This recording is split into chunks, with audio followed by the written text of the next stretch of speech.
தொடர்வது சூப்பர் 60. இன்றைய நாளில் அறிய வேண்டிய அத்தனை செய்திகளையும் தரும் விறுவிறுப்பான தொகுப்பு. தமிழ்நாடு அரசின் பட்ஜெட் அடுத்த மாத இறுதியில் தாக்கல் செய்யப்படும் என்று எதிர்பார்க்கப்படுகிறது. தமிழ்நாடு அரசின் பட்ஜெட் தொடர்பாக அடுத்த மாதம் 2ஆம் தேதி முதல் 22ஆம் தேதி வரை முதலமைச்சர் விஜய் ஆலோசனை மேற்கொள்ள இருப்பதாக தகவல் வெளியாகியுள்ளது. நடந்து முடிந்த சட்டப்பேரவைத் தேர்தலில் முதலமைச்சர் விஜய் தலைமையிலான தாவேக வெற்றி பெற்று முதல் முறையாக ஆட்சியை கைப்பற்றியது. இதனையடுத்து சட்டப்பேரவையின் முதல் கூட்டம் ஆளுநர் உரையுடன் தொடங்கி முதலமைச்சரின் பதில் உரையுடன் சமீபத்தில் நடந்து முடிந்தது. இதனைத் தொடர்ந்து தாவேக அரசின் முதல் நிதிநிலை அறிக்கை விரைவில் தாக்கல் செய்யப்பட உள்ளது. இது தொடர்பாக வரும் 2ஆம் தேதி முதல் 22ஆம் தேதி வரை முதலமைச்சர் விஜய் ஆலோசனை செய்ய இருப்பதாக தகவல் வெளியாகியுள்ளது. இந்த கூட்டத்தில் துறை சார்ந்த அமைச்சர்கள், செயலாளர்கள் மற்றும் உயர் அதிகாரிகள் பங்கேற்க உள்ளனர். தொடர்ந்து அடுத்த மாத இறுதியில் அல்லது ஆகஸ்ட் மாத முதல் வாரத்தில் நிதிநிலை அறிக்கையை தாக்கல் செய்ய தாவேக அரசு திட்டமிட்டுள்ளதாக கூறப்படுகிறது. வரியை உயர்த்தாமல் வாக்குறுதிகளை நிறைவேற்றுவோம் என தாவேக அரசு உறுதியளித்துள்ள நிலையில் எதிர்வரும் நிதிநிலை அறிக்கை மீதான எதிர்பார்ப்பு எழுந்துள்ளது. சீர்காழி மதிமுக எம்எல்ஏ செந்தில் செல்வன் விரைவில் திமுகவில் இணைய உள்ளதாக தகவல் வெளியாகியுள்ளது. மதிமுகவின் உயர்நிலை குழு கூட்டம் சென்னை எழும்பூரில் உள்ள கட்சியின் தலைமை அலுவலகத்தில் அவைத்தலைவர் ஆடிட்டர் அர்ஜுனராஜ் தலைமையில் நடைபெற்றது. கூட்டத்தில் மதிமுக பொதுச் செயலாளர் வைகோ உள்ளிட்டோர் கலந்து கொண்டனர். இதில் திமுக கூட்டணியில் இருந்து விலகுவது உள்ளிட்ட முக்கிய முடிவுகள் எடுக்கப்பட்டதாக தகவல் வெளியாகியுள்ளது. இந்நிலையில் கூட்டத்தில் சீர்காழி மதிமுக எம்எல்ஏ செந்தில் செல்வன் கலந்து கொள்ளவில்லை. தமிழ்நாடு சட்டப்பேரவை தேர்தலில் சீர்காழி மற்றும் கடையநல்லூர் தொகுதிகளில் உதயசூரியன் சின்னத்தில் போட்டியிட்டு மதிமுக வெற்றி பெற்றது.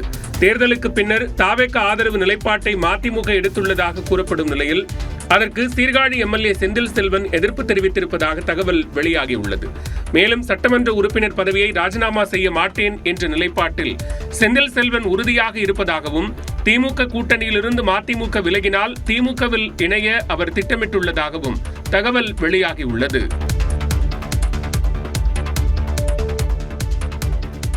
தமிழ்நாடு அரசின் டெல்லி சிறப்பு பிரதிநிதியாக ஜனநாயகன் பட தயாரிப்பாளர் கே. வெங்கட நாராயணா நியமனம் செய்யப்பட்டுள்ளார். இது தொடர்பாக தமிழ்நாடு அரசு வெளியிட்டுள்ள அரசாணையில் தமிழ்நாடு அரசின் டெல்லி சிறப்பு பிரதிநிதியாக கே. வெங்கட நாராயணா நியமனம் செய்யப்பட்டிருப்பதாகவும் அவர் அடுத்த ஓராண்டிற்கு தற்காலிகமாக பொறுப்பு வகிப்பார் எனவும் தெரிவிக்கப்பட்டுள்ளது. மேலும் தமிழ்நாடு அரசின் டெல்லி சிறப்பு பிரதிநிதி பதவிக்கான நிபந்தனைகள் தனியாக அறிவிக்கப்படும் என்றும் கூறப்பட்டுள்ளது. கடந்த செவ்வாய்க்கிழமை இது தொடர்பான அரசாணை பிறப்பிக்கப்பட்ட நிலையில் அது குறித்த தகவல் நேற்று தெரிய வந்தது. முதலமைச்சர் விஜயின் ஜனநாயகன் திரைப்படத்தின் தயாரிப்பாளரான கே. வெங்கட நாராயணா ஆளுநர் மாளிகைக்கு முதலமைச்சர் விஜய் சென்றபொழுது உடன் சென்றதால் கவனம் பெற்றார். இந்நிலையில் மத்திய அரசுக்கு தமிழ்நாடு அரசுக்கும் பாலமாக விளங்கும் முக்கியத்துவம் வாய்ந்த பொறுப்பு வழங்கப்பட்டுள்ளது. அதே நேரம் கர்நாடக முதலமைச்சர் டி.கே. சிவக்குமாருக்கு நெருக்கமானவராக அறியப்படும் கே. வெங்கட நாராயணாவுக்கு முக்கியத்துவம் வாய்ந்த பொறுப்பு வழங்குவதா எனவும் எதிர்க்கட்சிகள் கேள்வி எழுப்பி வருகின்றன.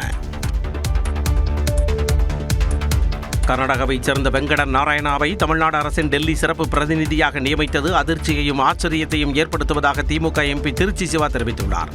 மேகதாது விவகாரத்தில் தாவேக அரசு அடிபணியாது என முதலமைச்சர் விஜய் திட்டவட்டமாக தெரிவித்திருந்த நிலையில் இந்த நிலைப்பாடு குறித்து அரசு விளக்க வேண்டும் என கோரியுள்ளார். மேகதாது அணை பிரச்சினைக்கு மத்தியில் கர்நாடகாவைச் சேர்ந்தவரை தமிழ்நாடு அரசின் டெல்லி சிறப்பு பிரதிநிதியாக நியமித்தது ஏன் என அதிமுக ஐடி விங் கேள்வி எழுப்பியுள்ளது. கர்நாடக காங்கிரஸ் அரசின் பிராக்சி கவர்மெண்டாக தமிழ்நாட்டில் தாவேக அரசு செயல்படுகிறதா எனவும் அதிமுக ஐடி விங் வினவியுள்ளது. அதேபோல வெங்கட நாராயணாவின் நியமனம் தமிழ்நாடு மக்களுக்கு செய்யும் துரோகம் என பாஜக மாநில தலைவர் நயினார் நாகேந்திரன் விமர்சித்துள்ளார். கர்நாடக முதலமைச்சர் சிவகுமாருடைய நெருங்கிய நண்பர். இவரை தமிழகத்தினுடைய டெல்லி சிறப்பு பிரதிநிதியாக இன்னைக்கு தமிழக முதலமைச்சர் ஒரு ஜிஓவில் அறிவிச்சிருக்கிறாங்க. இது எந்த விதத்தில் நியாயமாக இருக்க முடியும்? இந்நிலையில் கர்நாடகாவைச் சேர்ந்தவருக்கு அதிமுக்கிய பதவியை வழங்கியதற்கான அவசியத்தை முதலமைச்சர் விஜய் மக்களுக்கு விளக்க வேண்டும் என அமமுக பொதுச் செயலாளர் தினகரன் வலியுறுத்தியுள்ளார். முக்கியத்துவம் வாய்ந்த அரசு பொறுப்பில் தமிழர் அல்லாத ஒருவரை நியமித்திருப்பதை வன்மையாக கண்டிப்பதாக நாம் தமிழர் கட்சியின் தலைமை ஒருங்கிணைப்பாளர் சீமான் தெரிவித்துள்ளார். மாணவர்களுக்கு சாதி விவரங்களுடன் அடையாள அட்டை வழங்கப்படும் என்ற அமைச்சர் செங்கோட்டையன் அறிவிப்புக்கு திமுக எதிர்ப்பு தெரிவித்துள்ளது. பள்ளி மாணவர்களுக்கு சாதி விவரங்கள் அடங்கிய அடையாள அட்டை வழங்கப்பட இருப்பதாக அமைச்சர் செங்கோட்டையன் தெரிவித்திருப்பது சர்ச்சையை ஏற்படுத்தியுள்ளது. கோபிச்செட்டிப்பாளையத்தில் செய்தியாளர்களிடம் பேசிய அமைச்சர் செங்கோட்டையன் சாதி சான்றிதழ் பெறுவதில் உள்ள சிக்கல்களை தீர்க்க நடவடிக்கை எடுக்கப்பட்டுள்ளதாக கூறினார். அதன்படி பள்ளி மாணவர்களுக்கான அடையாள அட்டை போன்று சாதி விவரம், முகவரி, தொலைபேசி எண் உள்ளிட்ட விவரங்கள் அடங்கிய அடையாள அட்டை வழங்கப்பட இருப்பதாக தெரிவித்தார். பள்ளிக்கு செல்கிற குழந்தைகள் அனைவருக்குமே ஒரு வகையாகும் முறையில் ஆண்டுதோறும் அவர்கள் சாதி சான்றிதழை வாங்குவதற்கு மாற்றத்தை உருவாக்குவதற்காக நடவடிக்கை நாங்கள் மேற்கொண்டிருக்கிறோம். ஐடென்டி கார்டு என்று சொல்லப்படுகிற ஒரு அட்டையை வழங்கலாம் என்று நாங்கள் முடிவு செய்திருக்கிறோம். அவருடைய முகவரி, அவருடைய ஜாதி சான்றிதழ், அவருடைய பிளட் குரூப், அதற்கு பிறகு ஆதார் அட்டை, அவருடைய தொலைபேசி எண் அனைத்தும் அதில் இணைக்கப்படும் என்பதை மகிழ்ச்சியோடு தெரிவித்துக் கொள்கிறேன். இந்நிலையில் அமைச்சரின் உண்மையான நோக்கம் என்ன என வினவியுள்ள முன்னாள் அமைச்சர் தங்கம் தென்னரசு, மாணவர்களுக்கிடையே சாதி அடையாளத்தை ஊக்குவிக்கும் வகையிலான கருத்து குறித்து அமைச்சர் விளக்கமளிக்க வேண்டும் என வலியுறுத்தியுள்ளார்.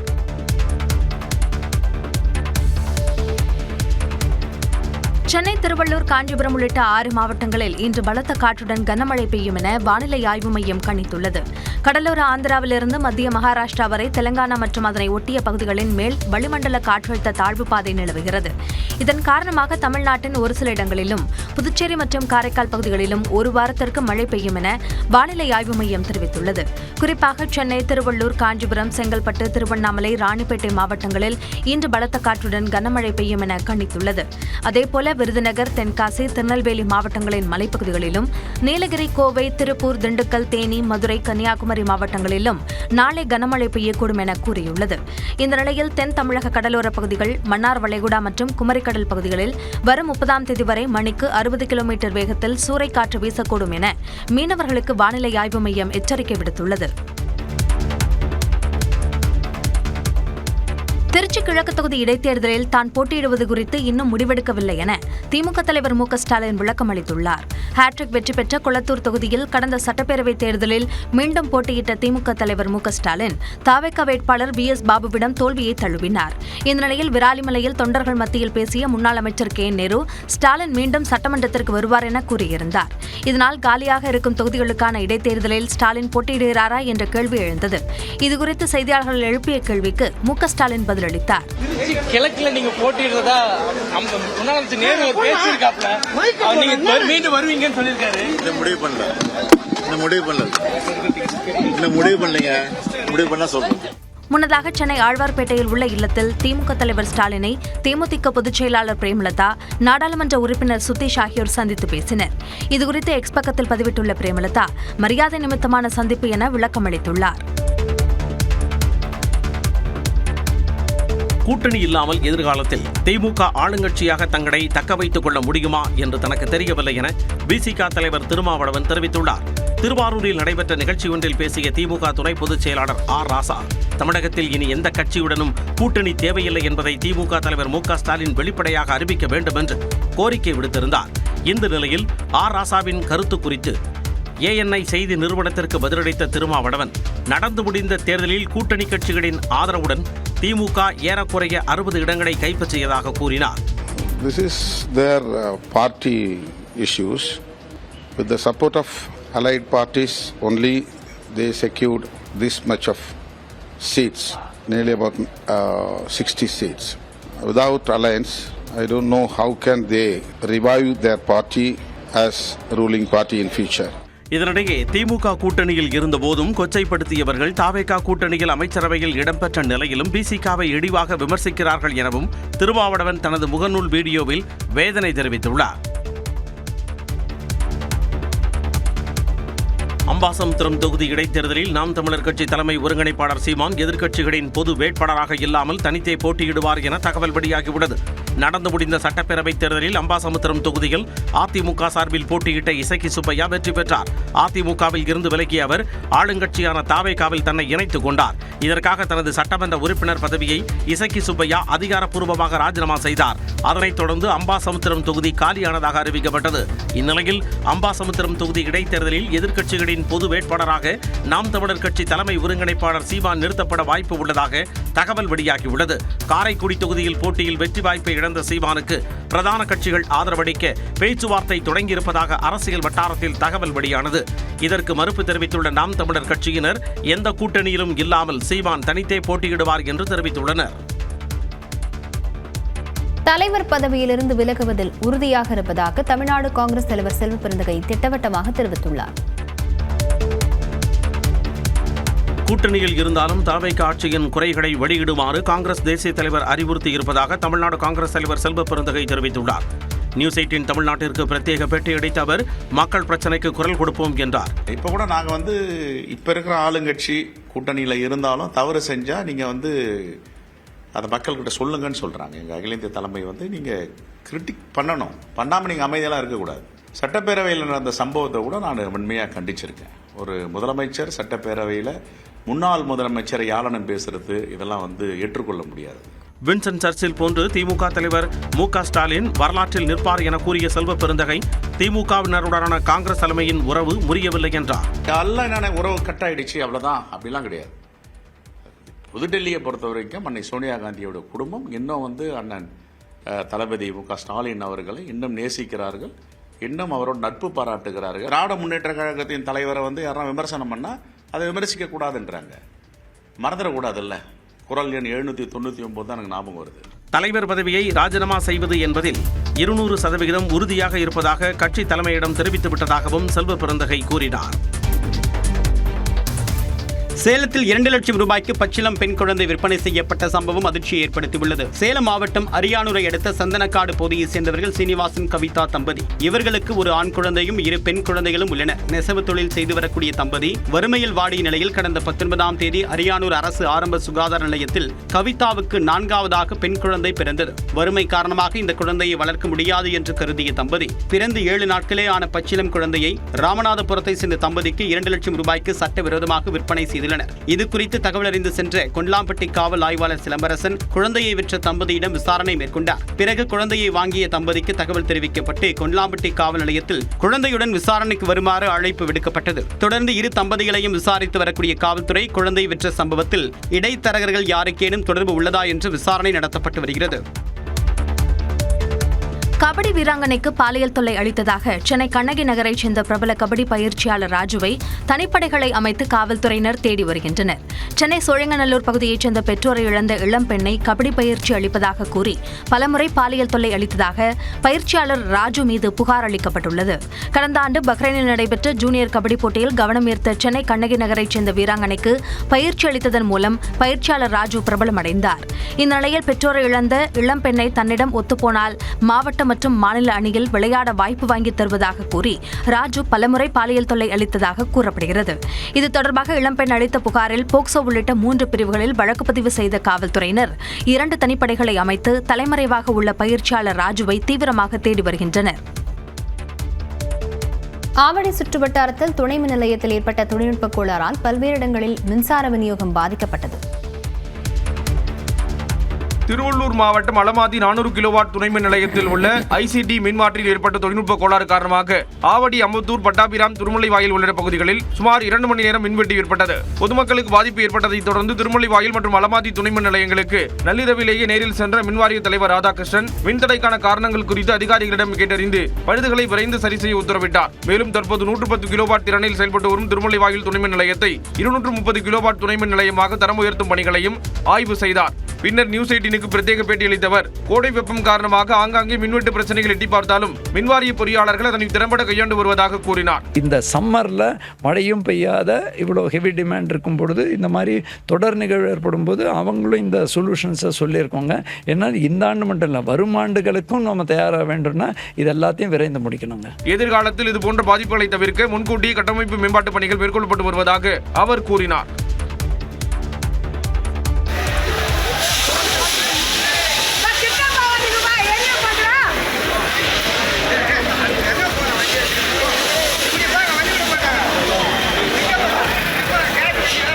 ஆவடி மாநகராட்சிக்கு உட்பட்ட மார்க்கெட் பகுதியில் அமைந்துள்ள துணிக்கடையில் பயங்கர தீ விபத்து ஏற்பட்டது. திருவள்ளூர் மாவட்டம் ஆவடி மாநகராட்சிக்கு உட்பட்ட ரயில் நிலைய சாலையில் 3 மாடிகள் கொண்ட துணிக்கடை அமைந்துள்ளது. இந்த துணிக்கடையின் பக்கவாட்டில் இருந்த மின்சார விநியோக பெட்டியில் நேற்று மாலை 4 மணி அளவில் பழுது ஏற்பட்டு திடீரென தீப்பொறி எழுந்தது.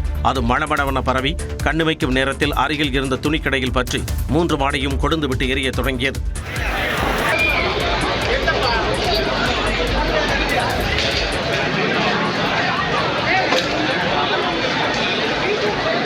தகவல் அறிந்து விரைந்து வந்த தீயணைப்பு வீரர்கள் தண்ணீரை பீச்சு அடித்து தீயை கட்டுக்குள் கொண்டு வர போராடினர்.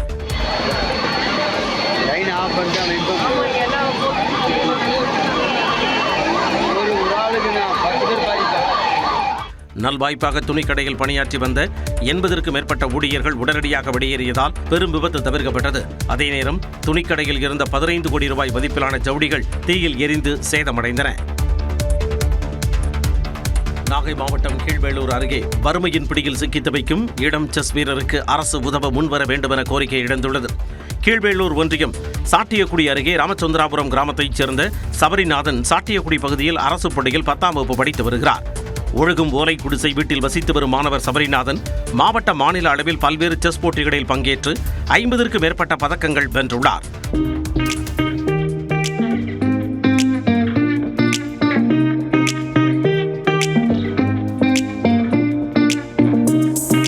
மாணவர் சபரிநாதனின் தந்தை கூலி வேலைக்கு செல்வதால் அவரால் பொருளாதார ரீதியாக செஸ் போட்டிகளில் கலந்து கொள்ள முடியவில்லை என அவரது தாயார் மேனகா வேதனையுடன் கூறுகிறார்.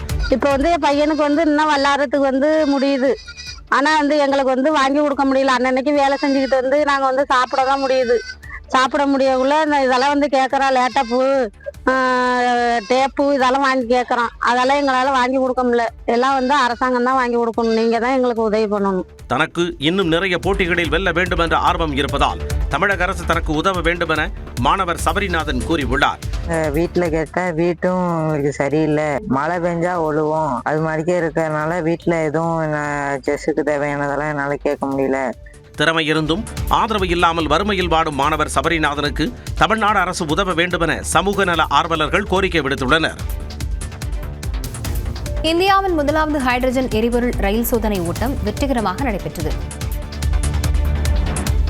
இந்திய ரயில்வே வரலாற்றில் புதிய மைல்கல்லாக முற்றிலும் உள்நாட்டிலேயே தயாரிக்கப்பட்ட இந்தியாவின் முதல் ஹைட்ரஜன் எரிபொருள் ரயில் தனது இறுதி அதிவேக பரிசோதனையை வெற்றிகரமாக நிறைவு செய்துள்ளது. ஹரியானா மாநிலத்தின் ஜீந்த் சோனிபட் ரயில்வே வழித்தடத்தில் இந்த வரலாற்று சிறப்புமிக்க இறுதி சோதனை நடத்தப்பட்டது. இப்பரிசோதனையின் போது இந்த ரயில் மணிக்கு 120 கிலோமீட்டர் என்ற அசுர வேகத்தில் தடத்தில் பாய்ந்து சென்று சாதனை படைத்தது. சென்னை ICF-இல் வடிவமைக்கப்பட்ட 10 பெட்டிகளை கொண்ட இந்த ரயிலில் 1200 கிலோவாட் திறன் கொண்ட ஹைட்ரஜன் எரிபொருள் கலன் உந்துவிசை அமைப்பு பயன்படுத்தப்பட்டுள்ளது. புகை மற்றும் மாசுவை முற்றிலும் உமிழாத இந்த ஹைட்ரஜன் தொழில்நுட்பம் ஹைட்ரஜன் மற்றும் ஆக்சிஜன் வேதிவினையின் மூலம் மின்சாரத்தை உற்பத்தி செய்து இயங்குகிறது. மேலும் இது கழிவாக வெறும் தண்ணீர் நீராவியை மட்டுமே வெளியேற்றுகிறது. இந்த புதிய மைல்கல்லின் மூலம் ஹைட்ரஜன் ரயில்களை இயக்கும் ஜெர்மனி, அமெரிக்கா, ஜப்பான் போன்ற உலகின் சில தேர்ந்தெடுக்கப்பட்ட எலைட் நாடுகளின் பட்டியலில் இந்தியாவும் இணைந்துள்ளது. 2030ஆம் ஆண்டிற்குள் இந்திய ரயில்வேயை முற்றிலும் பூஜ்ஜிய கார்பன் உமிழ்வு கொண்டதாக மாற்றுவதில் இந்த ஹைட்ரஜன் ரயில் ஒரு மிகப்பெரிய புரட்சியை ஏற்படுத்தும் என அதிகாரிகள் தெரிவித்துள்ளனர். ஹோர்முஸ் நீரிணையை கடந்த கப்பல் மீது ஈரான் தாக்குதல் நடத்தியதற்கு பதிலடியாக அமெரிக்காவும் தாக்குதல் தொடுத்திருப்பதால் மத்திய கிழக்கு பகுதியில் மீண்டும் பதற்றமான சூழல் நிலவி வருகிறது. ஓமன் நாட்டின் தாகி துறைமுகத்திலிருந்து தென்கிழக்கு சுமார் 7 கடல் மைல் தொலைவில் பயணித்துக் கொண்டிருந்த சிங்கப்பூர் நாட்டைச் சேர்ந்த சரக்கு கப்பல் மீது ஈரான் திடீர் தாக்குதல் நடத்தியது. இதற்கு பதிலடி கொடுக்கும் வகையில் ஹோர்முஸ் நீரிணை பகுதியில் போர் விமானம் மூலம் அமெரிக்கா குண்டு வீசியது. மேலும் ட்ரோன்கள் மற்றும் ஏவுகணைகளை பதுக்கி வைத்துள்ள ஈரானின் கிடங்குகள், கடலோர ரேடார் அமைப்புகள் மீதும் தாக்குதல் நடத்தப்பட்டதாக அமெரிக்காவின் மத்திய ராணுவ கட்டளை அமைப்பான சென்டாக் தெரிவித்துள்ளது. இந்நிலையில் அமெரிக்க தளங்கள் மீது பதில் தாக்குதல் நடத்தப்பட்டதாக ஈரான் புரட்சிகர ராணுவ படை கூறியுள்ளது. மேலும் ஹோர்முஸ் நீரிணையில் அமெரிக்காவும் இஸ்ரேலும் இணைந்து தாக்குதல் நடத்தியதாக குற்றம் சாட்டிய ஈரான் தங்களின் பதில் தாக்குதல் நினைத்து கூட பார்க்க முடியாத அளவிற்கு கடுமையாக இருக்கும் என எச்சரித்துள்ளது. இந்தியாவிற்கு எதிரான முதல் T20 போட்டியில் அயர்லாந்து அணி 34 ரன்கள் வித்தியாசத்தில் அபார வெற்றி பெற்றது. இந்திய கிரிக்கெட் அணி அயர்லாந்தில் சுற்றுப்பயணம் மேற்கொண்டுள்ளது. இந்நிலையில் அணிகளுக்கு இடையிலான முதல் T20 போட்டி பெல்ஃபாஸ்டில் நேற்று நடைபெற்றது. டாஸ் வென்ற இந்திய அணி பந்துவீச்சை தேர்வு செய்ய அயர்லாந்து அணி முதலில் மட்டையை பிடித்தது. தொடக்கத்தில் விக்கெட்டுகளை இழந்து தவித்த அயர்லாந்து அணியை அதிரடியாக விளையாடிய கேப்டன் லோர்கன் டக்கர், டெலனி சரிவில் இருந்து மீட்டனர். டக்கர் அரை சதமும் டெலனி 49 ரன்களும் எடுத்து பெவிலியன் திரும்பினர். இறுதியாக அந்த அணி 20 ஓவர்களின் முடிவில் 9 விக்கெட்டுகள் இழப்பிற்கு 182 ரன்கள் எடுத்தது. 183 ரன்கள் எடுத்தால் வெற்றி என்ற இலக்கை நோக்கி களமிறங்கிய இந்திய அணி 18.5 ஓவர்களில் 148 ரன்களுக்கு ஆட்டமிழந்தது. இதன் மூலம் அயர்லாந்து அணி 34 ரன்கள் வித்தியாசத்தில் இந்திய அணியை வீழ்த்தியது. அபிஷேக் சர்மாவை தவிர டாப் ஆர்டர் பேட்ஸ்மேன்கள் சொதப்பலான ஆட்டத்தை வெளிப்படுத்தினர். T20 கிரிக்கெட்டில் இந்திய அணியை வீழ்த்துவது இதுவே முதல் முறை என்ற வரலாற்று வெற்றியை அயர்லாந்து அணி பதிவு செய்துள்ளது. FIFA உலகக்கோப்பை கால்பந்து தொடரில் பிரான்ஸ் அணி 4-1 என்ற கோல் கணக்கில் நார்வே அணியை வீழ்த்தி அபார வெற்றி பெற்றது. நார்வே பிரான்ஸ் அணிகளுக்கு இடையிலான போட்டி போஸ்டன் மைதானத்தில் நடைபெற்றது. இரு அணிகளும் ஏற்கனவே அடுத்த சுற்றுக்கு தகுதி பெற்ற நிலையில் குழுவில் முதலிடத்தை பிடிக்க இரு அணிகளும் களத்தில் இறங்கின. ஆட்டம் தொடங்கிய 7வது நிமிடத்திலேயே பிரான்ஸ் வீரர் உஸ்மான் டெம்பெல் முதல் கோலை அடித்தார். தொடர்ந்து 20 மற்றும் 32வது நிமிடங்களில் கோல் அடித்து தனது ஹாட்ரிக் சாதனை புரிந்தார். 21வது நிமிடத்தில் நார்வேயின் தெலோ ஆஸ்கார்ட் ஒரு கோல் அடித்து அணிக்கு நம்பிக்கை அளித்தார். இருப்பினும் ஆட்டத்தின் இரண்டாவது பாதியில் அந்த அணி சோபிக்கவில்லை.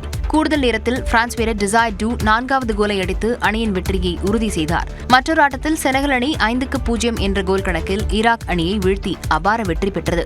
கனடாவில் டொரண்டோ மைதானத்தில் நடந்த போட்டியில் ஆட்டம் தொடங்கிய 4வது நிமிடத்திலேயே செனகல் வீரர் ஹபீப் டியாரா அதிரடியாக முதல் கோலை அடித்து அணிக்கு முன்னிலை தந்தார். முற்பாதியில் ஒரு கோல் மட்டுமே அடித்த செனகல் அணி பிற்பாதியில் அதிரடியாக 4 கோல்களை அடுத்தடுத்து விளாசியது.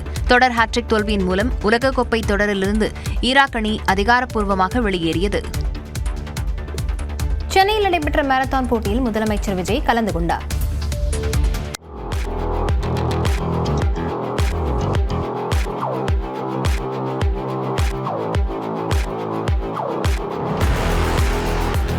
சென்னையில் நடந்த போதைப்பொருள் தடுப்பு விழிப்புணர்வு மாரத்தானில் முதலமைச்சர் விஜயும் பங்கேற்று ஓடிய காட்சிகளை இவை. சர்வதேச போதைப்பொருள் எதிர்ப்பு தினத்தை ஒட்டி தமிழ்நாடு விளையாட்டு மேம்பாட்டு ஆணையத்தின் சார்பில் சென்னை மெரினா கடற்கரை சாலையில் ஸ்டார்ட் ரன் ஸ்டாப் ட்ரக்ஸ் விழிப்புணர்வு மாரத்தான் நடைபெற்றது. முன்னதாக விழிப்புணர்வு வாசக பலகையில் விளையாட்டை எடு, ட்ரக்ஸை விடு என எழுதி கையெழுத்திட்டு விழிப்புணர்வு பிரச்சாரத்தை முதலமைச்சர் விஜய் தொடங்கி வைத்தார். இதைத் தொடர்ந்து முதலமைச்சர் விஜய் போதைப்பொருள் எதிர்ப்பு உறுதிமொழி எடுத்துக் கொண்டார். போதைப் பொருட்களை தமிழ்நாட்டில் வேரறுக்க அரசுக்கு துணை நிற்பேன். பின்னர் காமராஜர் சாலையில் அண்ணா நினைவிடத்தில் இருந்து விழிப்புணர்வு ஓட்டத்தை கொடியசைத்து தொடங்கி வைத்து முதலமைச்சர் விஜய் இதில் தானும் பங்கேற்றார்.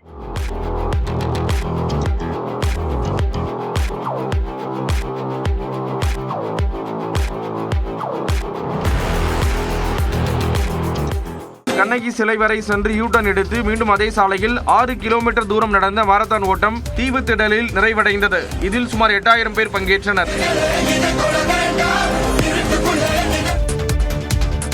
ஒரு பாப்பா வந்து டேப்லெட் முழுங்க மாட்டா, அதை துப்பிடுறா அப்படின்றதுக்காக ஒரு டேப்லெட்டை வந்து அதை க்ரஷ் பண்ணி அதை இதுக்கு தண்ணியில் கலந்து அதை பாப்பாவுக்கு கொடுக்கணுன்றதுக்காக ஒரு டேப்லெட்டை க்ரஷ் பண்ணி அதை கொடுக்குறோம். பாப்பாவுக்கு ஃபீட் பண்ணுறதுக்கு எங்கள் வீட்டில் இருந்து கிளம்பி போகும்போது அதை நம்ம க்ரஷ் பண்ணிட்டு இருக்கோம்.